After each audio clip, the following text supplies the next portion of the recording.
Welcome to the latest edition of the Giants Hangout podcast presented by Crestron, a proud partner of the New York Giants. Our weekly roundtable discussion as we recap the previous game, also look ahead. And Happy New Year to everybody as we usher in 2024. Not the best ending for 2023 for the Giants. A heartbreaking loss to the Rams at MetLife Stadium. They fall by a point, 26-25. So as we do each and every week, we'll focus on three themes: penalties, missed opportunities, explosive plays. Lance Medow, Russ Salzberg, Howard Cross with you. Gentlemen, Happy New Year to all. Glad to have you aboard as we start a new chapter here of the Giants Hangout. And Howard, I want to start with you because last week when we were talking about the Eagles game, interestingly, if you recall, we focused on the third downs and a lot of missed opportunities to continue drives.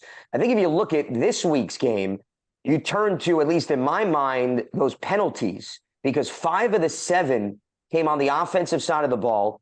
They were against the offensive line as well as the tight ends, and they cut out so many big chunk plays. Specifically in the fourth quarter, Howard, there were 3 penalties that wiped out 64 yards, including a 47-yard pass to Jalen Hyatt. And while I wouldn't point to one play in particular, I would say it was a cumulative effect over the course of the game. Well, yeah, the penalties were big, but I think you have to also take into consideration that defensive line was playing pretty well, so they were doing all they can to keep them out. And if they don't hold them in a couple spots, it looks like the play's coming back 64 yards, but it's not the 64 yards that you're missing. It's the sacks that they didn't give up at that moment. They were just trying to protect the quarterback the best they could in those cases. And the calls were good calls, and they were tackling them to the ground, almost trying to keep them from hitting the quarterback. No, and I'm with you because if you look at one of them, Daniel Bellinger had the defensive player wrapped around his neck. So they were absolutely justified. I'm with you, Howard. And you got to look at it through that lens. It's just, I'm sure in the players' minds, though, they're playing a lot of the coulda, woulda, shoulda game that if the fundamentals were set and in the right manner executed, maybe they walk away with at least one of those chunk plays to perhaps help finish a drive better. Yeah, I think, and I know what you're saying, but in the case of players, when you're trying to just survive against some guys, sometimes you're just holding on for dear life and hoping the ref doesn't call it. And that's what it looked like a couple times in those plays. Those players definitely went for a ride. There's no doubt about it. And Russ, it really was highlighted in the fourth quarter, as I mentioned, with 3 of them. But it wasn't just the penalties. You have a missed extra point. You've got a missed field goal at the end of the game, a 2-point conversion. Russ, I could sit here and give you a laundry list of all of the things that went wrong. Listen, Darren Waller said it best after the game. He said, exactly, wins just don't occur or fall in your lap. Exactly. And I'll tell you what else doesn't just fall or occur in your lap. Catches, big plays. We saw some big plays yesterday, but we also saw some big plays with drop passes. Listen, was the shot put pass on the 2-point conversion from Tyrod to Saquon perfect? No. But to me, I thought it was, okay, reach back. This is not just anybody. It's Saquon Barkley. Make a play. There was a pass over the middle on that last drive. Saquon might have gone for a touchdown. I mean, I love the guy. He's my favorite player. Great players got to make plays. There was a play early in the game. We were talking about Jalen Hyatt. It was in his breadbasket. It bounced off his gut. It would have been a big gainer from Tyrod. It might have been on the first series. You can go through a bunch of them. You got to make plays. And to me, that's what I found frustrating yesterday was they just failed to make plays. This is the NFL. Waller, who made that quote, there was one pass that it wasn't easy, but this is the NFL. You don't get to the NFL just to make an easy catch. If you can get your fingertips on it, a lot of people say you got to make that play. There were a ton of failed opportunities. I'm not just putting this on the penalties. Did they help? Without question, they helped. They helped hurt the Giants.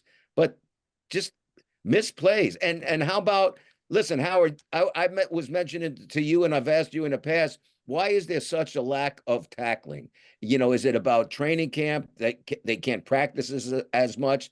And there you saw it rear its ugly head again yesterday on an 80-yard play. I mean, Adoree had his arms wrapped around a guy and make a play. And the big plays were not made yesterday. Certain big plays were made, but others that could have been made or should have been made weren't made. Let's put it that way. Well, I thought more of it was, I know some drops and stuff, but I thought more of it was Tyrod Taylor, and I love Tyrod, and I think he's a pro, and he, said all the right things after the game, but he missed like 2 or 3 touchdown passes over, just putting the ball in the wrong place. And if it wasn't like a deep ball, he just didn't hit them sometimes. And I couldn't understand it. And I know you're saying these guys got to make the plays every time it comes to them, but for every drop that you're mentioning, there was a misplay going to the end zone or in the end zone that he wishes he could have back. So that's one problem. And the tackling goes back to what Lance has been saying the whole time. This whole thing about the turnovers and how they're, it's a skill to punch the ball out. And I keep telling him how it's really luck, and the guy should try to get him to the ground. And like maybe if there's 4 or 5 guys there, you can pull a guy down and try to pull the ball away. But that's what happens when you're trying to, quote unquote, rip the ball out. One player is trying to get down the field and get as many yards as possible. The other player is trying to, he thinks he has his hand on the ball and he's punching to pull it out. And, it just doesn't work that way. Like when you're punching to pull it out, guys get, 10 yards, 20 yards, in that case, 80 yards down the field. And, you saw somebody come back and make a play from behind to punch a ball out. You're like, wow, that's what Lance is talking about. And then you see him on the sideline running down for 80 yards. You're like, yep, and that's also what Lance is talking about. It's just not a guaranteed play. It's not a skill that you can acquire. It's something that just has to be right place, right time kind of moment. And when you miss it, he didn't really miss the tackle. He just didn't tackle him. Right. Right. Yeah, and he had his arms wrapped around him and just didn't tackle him. He stops him right there. Then that, they probably don't go down and score. The defense is playing pretty decent outside of that play, but again, missed opportunities. These guys, it looked like to me you had one team that was playing, for all they were worth, and one team that was like, okay, we're in it. And it wasn't like they weren't trying. It just like some plays that kind of looked a little too casual, and the casual plays hurt them. Howard, go ahead, Russ. Howard, I couldn't tell. I'm sitting in the press box, but I was kind of wondering your vantage point from being down on the sideline. I thought Tyrod, a few of the sacks when he was sacked, I thought he might have been holding on to the ball a bit too long. I wasn't sure. What did it look like to you down on the sideline? Well, he wasn't getting sacked early, but once he had the 2 interceptions, he threw had the 2 bad throws, then he started to hold on to the ball because he didn't want to, coaches telling him like, hey man, you're just throwing the ball into, to the classroom for everybody to grab. You got to get a better handle and make sure you're not doing the wrong thing. And even at one point after the second interception, the entire crowd was screaming, bring back Tommy, bring back Tommy. They were like screaming at him. So then, the very next play, I believe he throws a 80 plus yarder to Slayton. So you're hearing a lot of things going on in the stands. You're watching him, and you're listening to the coach, trying to get him to, guys are right in front of him. He missed guys right in front. He threw a ball on the sideline to Saquon. I think Saquon even missed it, but right in the middle of the field was Waller. Like and he's not under pressure. He just chose to throw the ball outside. I'm like, I don't know. Well, that was a play, I believe, if you're referring to, he was matched up with a pass rusher, actually, up the left side, Howard, and the pass went wide out of play. That could have actually been perhaps even a touchdown if it was on point. So another missed opportunity. What's amazing, you were referring to the explosive plays. The Giants, for the first time in franchise history, guys, had 2 touchdowns for 80-plus yards. And I know one came on special teams with Gunnar Olszewski, who did a great job forcing a few missed tackles, and then the one that Slayton had. And you would think, if you didn't watch anything else in this game, a team that has 2 touchdowns for 80-plus yards would, in all likelihood, walk away with a win. But then, what we were all just talking about, Puka Nacua gets an 80-yard play, which cancels out pretty much one of the Giants' explosive plays, and all of these other instances. And I go back to, Howard, what I have brought up on previous games. The Giants had 13 possessions. 11 of those 13 possessions, because I know how much you love my statistics, so I made sure I calculated this extra special for you, okay? 11 of the 13 possessions, Howard, the Giants had at least 1 negative play. And what do we talk about? You lose yardage on first down. You lose yardage on second down. The sacks, the penalties. This team is not built, regardless of 2 explosive plays here or there, to overcome that consistently. And I think that truly reared its ugly head, not just in one element of the game, but really over the entirety of the game. Yeah, they made a lot of mistakes. They just aren't consistent enough. Coaches doing the best he can to get them to be consistent, to be all these things. But unfortunately, when you're doing things, I hate to say momentum, but momentum flows in two directions. When one or two things break down, there's always another thing that's breaking down for you, and it's really hard. It's kind of like driving a car that needs to be fixed. You're like, oh, I'll just fix this, but you need to fix the entire thing, or it just won't work.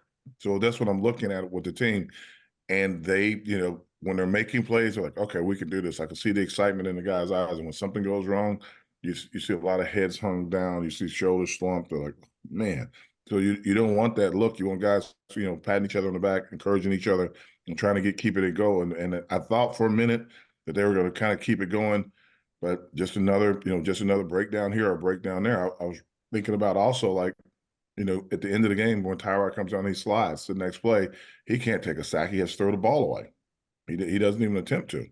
He just goes back, takes a sack, and they luckily get it close enough to attempt a 50-plus yarder. But the kickers, it's not the normal kicker. Like, we're down, 2, 3 kickers. So you kind of get what you get, and you're hoping for a guy that's like he's in his 40s to try if he can make a 50-plus yard kick in the win.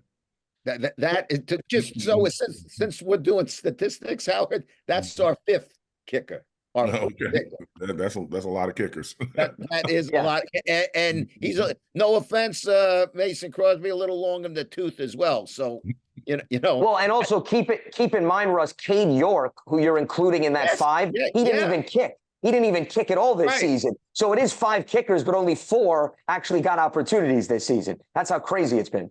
Yeah, and wait till we play Philadelphia this coming week, and he kicks the ball. Like, he's kicking the ball. It's not getting in the end zone on the kickoffs. It's not getting close to the end zone. And they're, the Rams decided that they were going to try to return it, but I think Philadelphia will be watching that, and they'll be like, okay, so we got a chance to start on the plus 30 here. We can get it out, because if it's coming down at 10 yards, they're going to start catching it and trying to run it back. Yeah. Now go ahead, Russ. Yeah. No, I'm saying, Lance, you brought up the negative, plays. It just, listen, that's reared its ugly head far too many times this entire season. You put yourself behind the 8 ball immediately with those plays, and instead of, listen, second and 8 is a heck of a lot better than 2nd and 12. It just it really puts you in dire straits. You're playing catch up from the get-go. Well, and I want to focus on that. I'm glad you brought up the down and distance, because this also goes back to what Howard said on that last drive. And I know they have a marked line about the 35 that they want to target to give Mason Crosby a chance. Now, I don't know what you guys thought, but that kick didn't really stand a chance with the wind. So I don't know if an extra 2 yards would have made a difference, but I still think it's worth talking about. Tyrod Taylor gets 31 yards. He puts them within striking distance on the scramble. Then they spike the ball because they're out of timeouts, and then they run the draw play. And Saquon winds up losing 2 yards. He goes backwards.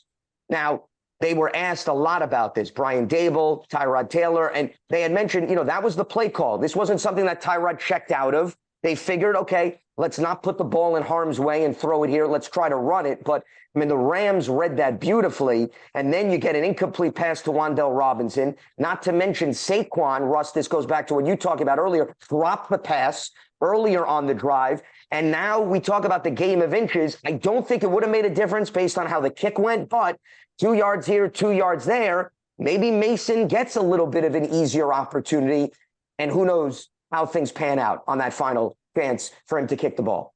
Well, listen, when it happened, and Dave said afterwards, I'm there at the press conference, his post game, and, he liked to have it back. But, it's an old story.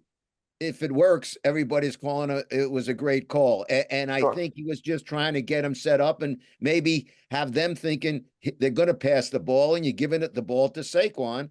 And let's say he gets you, something out of it. But he didn't, so now it's a bad play. That's the feeling. Well, you got to look at it like this, guys. He calls a draw. The draw is a good call. The offensive line has to block it. I agree. All good.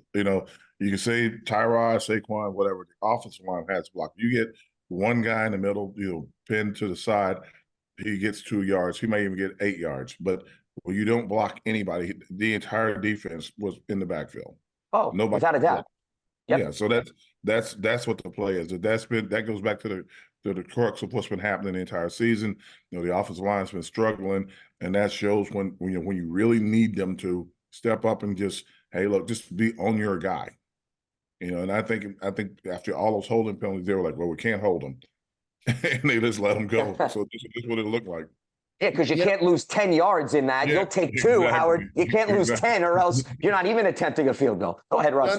No, I'm glad Howard brought up that point, because when it happened, I didn't go, oh my gosh, how did he call a running play? I thought, man, if he busts that, if ifs and buts were candies and nuts, every day would be Christmas. It doesn't work out that way. But I didn't, people are making a big deal about it. I'm sure they're going to make a big deal about it the next time they speak to Saquon. Not Saquon, Brian. But okay. It was a call that kind of made sense to me. It just didn't work. But and not to cut you off, and to point out what I've said for the last 3 weeks, they got better. The team got better as a whole. They might miss a tackle here, a tackle there. You're disappointed at the end of the game, but the explosive plays that down the field, the defense finding a way to stop these guys when they had to stop them. Everything got better. A punt return for a touchdown. The special teams got better. They keep getting a few more plays better. It's the closing out of games now that they got to figure out, and they'll have one more chance to figure out the closing out part next week. Yeah, there was also a play we haven't mentioned yet. What was it?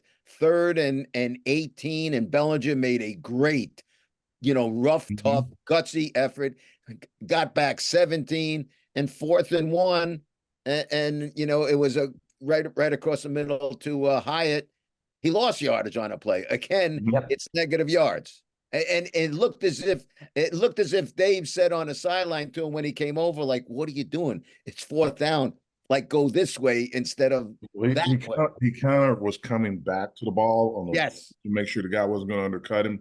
But once he catches it, at that speed, I've never run that fast, so I couldn't tell you. You got to figure out how to put your foot in the ground and change direction. So I don't know if you can do that or not, but that was what's happening.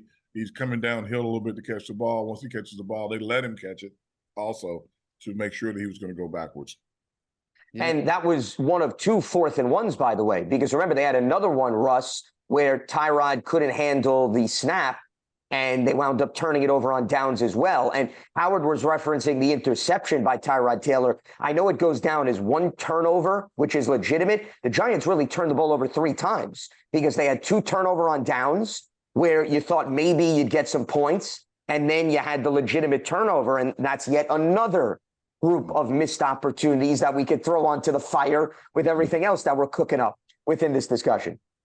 Yeah, I'll tell you, it's another game. I haven't been to too many games where I've seen, they missed 2, where I've seen 3 missed extra points in one game, and 3 missed extra points when the weather wasn't terrible. You've seen them in rain and snow. It was windy, but in the pregame, I got a chance to watch them warm up a little bit. They were having a hard time.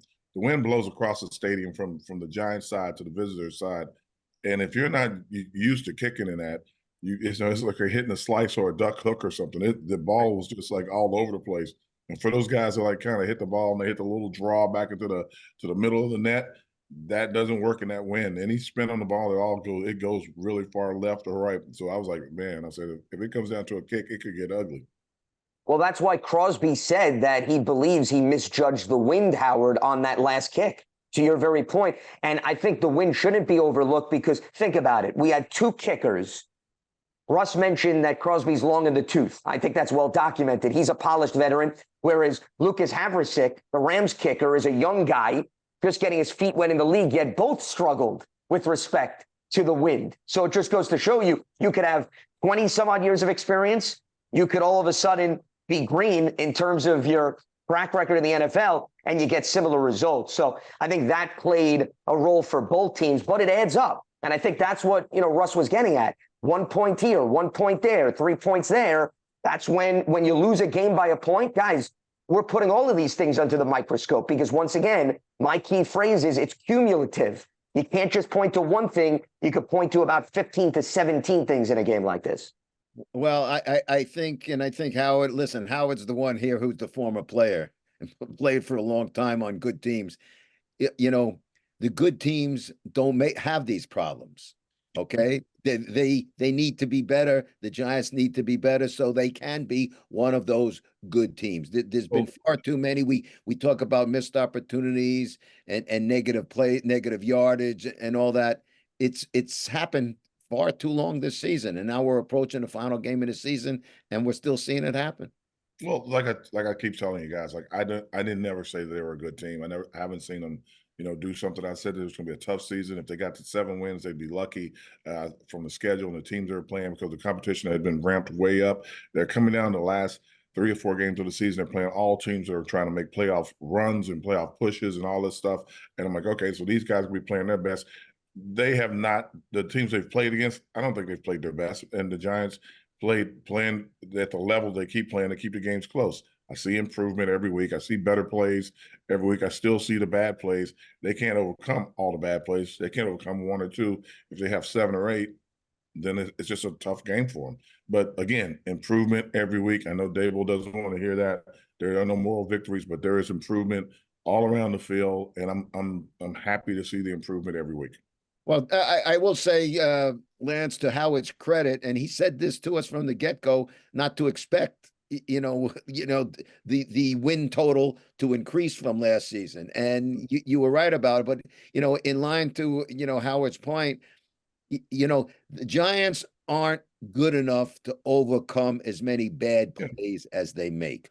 Really good teams can overcome those bad plays. But when you're not making so many good plays, those bad plays bite you on the you-know-where. And that's what's happened again to the Giants yesterday. Yeah, well, and that's why go ahead, Howard, if you want to jump in there. I was going to say, and like you got to look at things like missing Dante Banks. That was incredible that they were able to still kind of formulate some kind of secondary that could slow those 2 guys down. And they didn't stop them, but they slowed them down enough. That was another positive thing I was looking at during the game.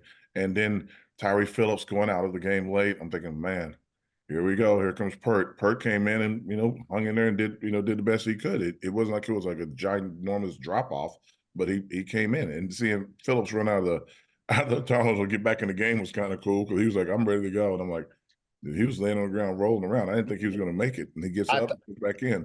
I'll tell you what, when all the players came running out, everybody thought something was really bad wrong there. I mean, at the end, the second time he went down, he was crying when he was leaving the field. Yeah. Terrible.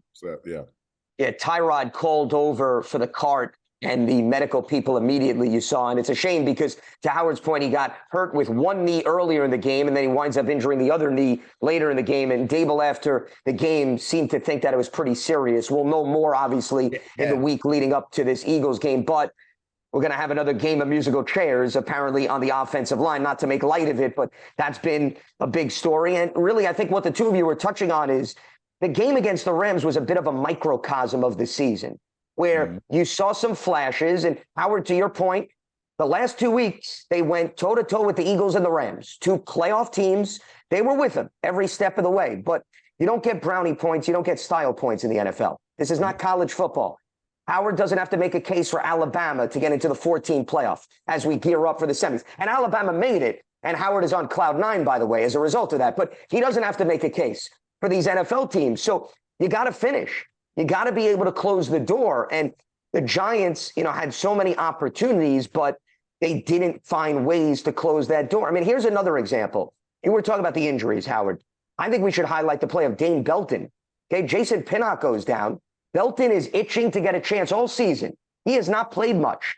He played much more as a rookie. He gets 3 takeaways, gets 2 interceptions. He recovers a fumble, but the Giants only scored 2 field goals off of those 3 takeaways. And I always say, taking away the ball is great, but it's all about what you do with it. So they didn't truly make the Rams pay because of 2 Stafford interceptions and then the lost ball by Demarcus Robinson. So there's another example of where maybe you put the Rams in a more precarious spot where they got to press a little bit because they're playing catch up. That's another area that I would point to.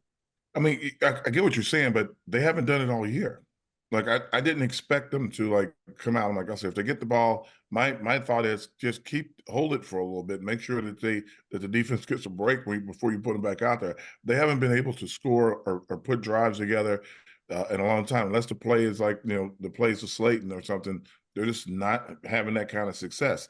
I thought Saquon ran the ball hard.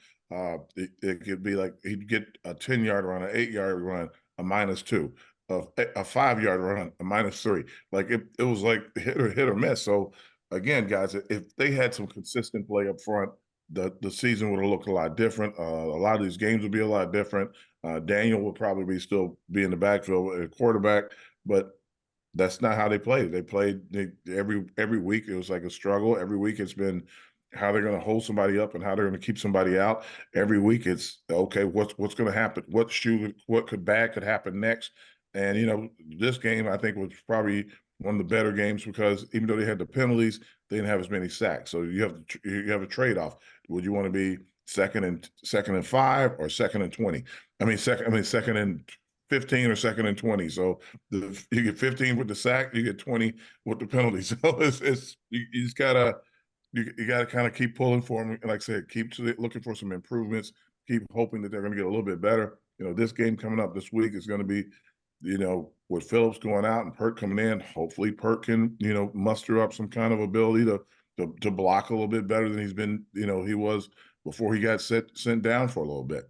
Hopefully he can figure out a way to come back and play strong because they're going to need him to be somebody that he's not right now. You were just talking about some sacks, Howard, whether it's them or us, but really, a sack is always a good thing for your defense. But I thought the Giants' defense, especially in the second half, there's one thing coming up with a sack, but I call them money sacks on third down or something. When you got to have them, they came up with them. I thought that was impressive yesterday. Yeah, Wink did a great job dialing up some great blitzes because you see Bobby Okereke getting two sacks. That's not part of the defense that we see or the player that we see in the backfield getting sacks. And he got him in there 2 times for sacks. You saw I think Phillips got a sack. Simmons got a sack. Yeah, Simmons. Well, yeah. That's what you got to find ways when your big guns aren't able to do it. And a big part of the reason why they're not able to do it consistently is Dexter is playing, but Dexter's playing like on a pitch count. Like for most of the game, he's over there cheering, and then when they need him in, they try to bring him in to mix it up and put a little more extra pressure. But with that hamstring, which is not 100%, he can't go full speed. Jihad Ward also contributed with respect to the sacks. So you're right, the complementary guys. The great thing about the Okereke sacks, and he actually had to split the second one, so he didn't officially get 2. I'm not saying you're wrong, Howard. We want to be politically correct on this program so that as a numbers guy, I have to represent the analytical people, okay, who study and fine-tune the NFL stats. Just wanted to make that clear. But as we move on, and I digress back to the subject at hand, the beauty of the 2 Okereke sacks was the fact that he patiently waited.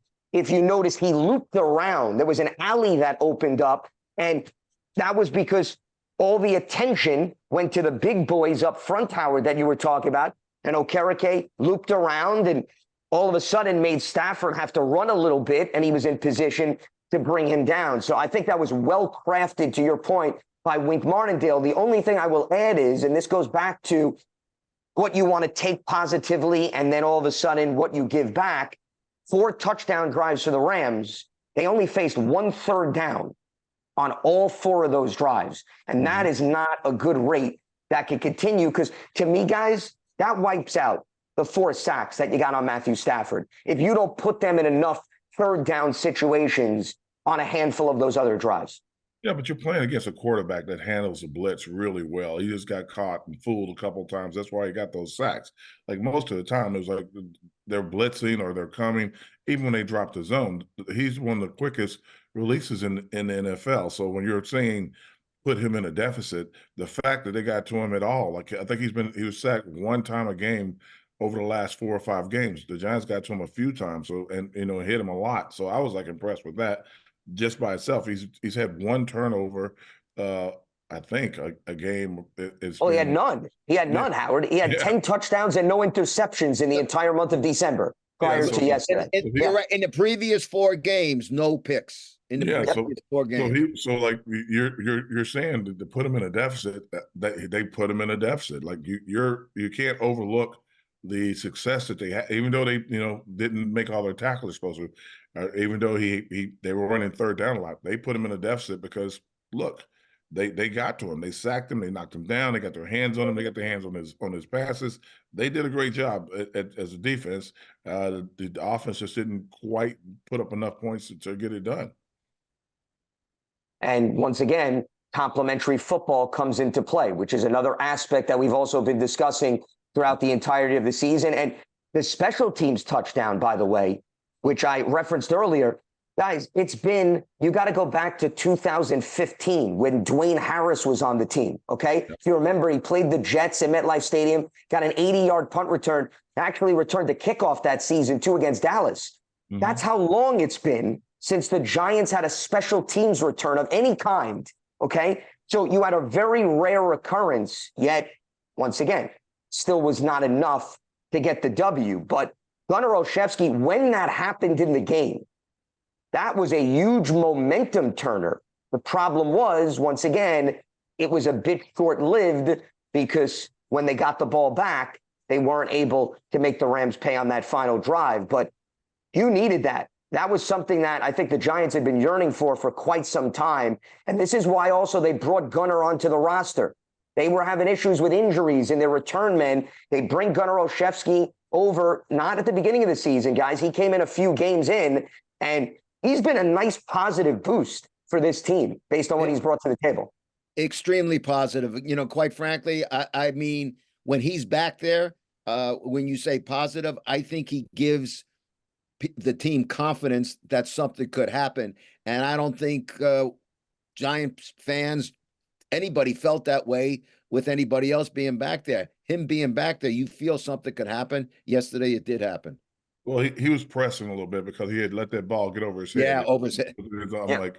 And he didn't run at first. That's not going to the end zone. He had to run to get to it, and then he had the ball aside. Thankfully, you had the big play to Slayton soon after that. But he was pressing after that. He wanted something good to happen because he felt like he had made a major mistake.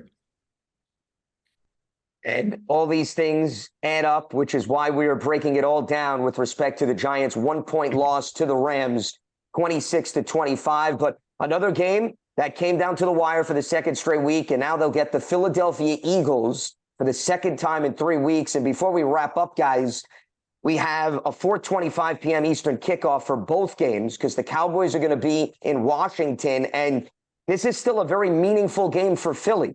So they're going to play all of their starters. Not that it matters at this point for the Giants from a mathematical standpoint because the Eagles lost to the Cardinals. So you can only imagine what they're going to be thinking coming into this game, but they don't control their own destiny anymore. The Cowboys, they control their own destiny with that loss. So if Dallas wins the NFC East, the Eagles could walk away with a W, and it won't make any difference. So it just goes to show you the reason I'm bringing this up is every single week, notice the storylines change, the opportunities shift. That's how this league is defined. Competitive balance, parity. You could be the king one week, and you could all of a sudden be the joker the following week, okay? That's how this revolving door of fun spins. No, that's not how it works, but I like that. That's funny. Well, I'm glad you're chuckling out of it. That's not how it works. Okay. Well, we're going to need another show for you to explain us the National Football League. Yes. You've been watching the Eagles struggle all year. They're winning by 1 point here, 1 point there in the last few games, and then the ball doesn't bounce their way. You're like, that's the way it goes. Like, no, they haven't been playing good all year. No, you're right. Absolutely. No, they have not been a juggernaut. No, I'm with you. All I meant was, Howard, what I was referring to is you could be atop the standings 1 week and look promising based on a win, and then you get a different matchup the following week, and things obviously drastically change. That was my main point. Yeah, we've been saying, others when we've been talking about it amongst ourselves that they haven't been playing sustainable football, and it is just showing up at the end of the year. In particular, the last month, you're right about that. It's just not been sustainable. Yeah, nobody would have thunk it a month ago that boy they're going to be in this. Even if they win, they still might not win Correct. their division. Nobody was thinking about that a month ago. Yep, you're right. Yep. Yeah. And that's why my favorite statistic, as I'm going to squeeze one more in for Howard, will probably remain still alive. No one has won back-to-back NFC East titles since the Eagles did it 4 years in a row from 2001 to 2004. And that is remarkable. And that's why I brought up the spinning revolving door, Howard, because in the NFC East, it has spun, okay? Not even you can hang on and slow that down, okay? That has been well documented. With that being said, that is going to wrap up the latest edition of the Giants Hangout. It's presented by Crestron, a proud partner of the New York Giants. We want to wish all of our viewers and Giants fans a very happy and a healthy new year. We're going to have one more go around. We'll be back to recap the regular season finale against the Philadelphia Eagles and put a bow on the 2023 campaign. Lance Medow, Russ Salzberg, Howard Cross with you. Stay locked to Giants.com, the mobile app, and your favorite podcast platform to check out the latest edition of the Giants Hangout. Have a good one.